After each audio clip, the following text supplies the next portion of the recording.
Olá, meu nome é Adalisa, aluna da Universidade Federal de Juiz de Fora, UFJF, e essa é uma breve apresentação do nosso projeto de iniciação científica, intitulado Tradução, Adaptação Transcultural e Avaliação das Propriedades Psicométricas do Inflammatory Bowel Disease Fatigue Patient Self-Assessment Scale, IBDF Brasil, que foi orientado pela professora doutora Carla Malaguti, coordenadora do Programa de Pós-Graduação em Ciências da Reabilitação e Desempenho Físico e Funcional da UFJF.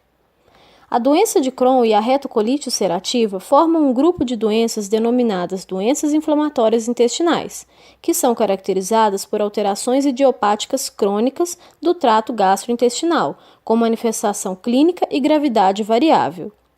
Apesar de estarem classificadas em um mesmo grupo de doenças, possuem características distintas. A doença de Crohn pode acometer qualquer porção do TGI, desde a boca até o ânus, com áreas intercaladas por tecidos sem acometimento. Já a retocolite ulcerativa é caracterizada por inflamação crônica predominantemente da mucosa do cólon, envolvendo o reto em 95% dos casos, podendo se estender até partes ou todo o intestino grosso, em padrão simétrico, circunferencial e ininterrupto. Além das alterações no TGI, as doenças inflamatórias intestinais afetam aspectos gerais da saúde, que são os sintomas extraintestinais, tais como comprometimento sistêmico, por exemplo, anemia, comprometimento hepático, pulmonar e muscular, que culminam em fadiga.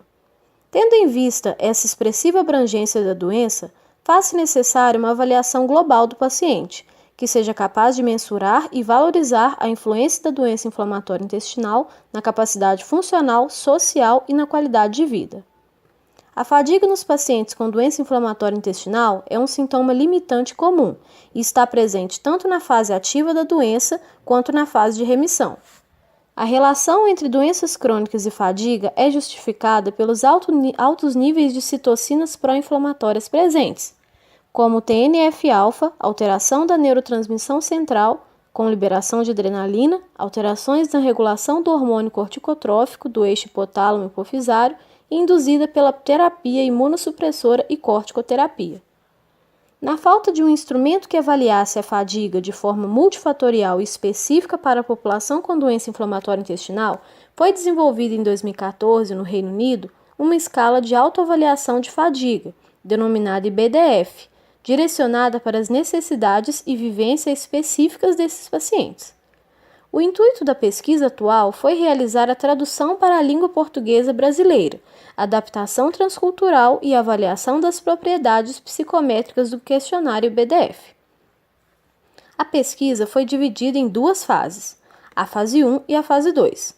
A fase 1 foi constituída pela tradução do questionário para a língua portuguesa brasileira, adaptação transcultural e aplicação da versão pré-final em 40 pacientes.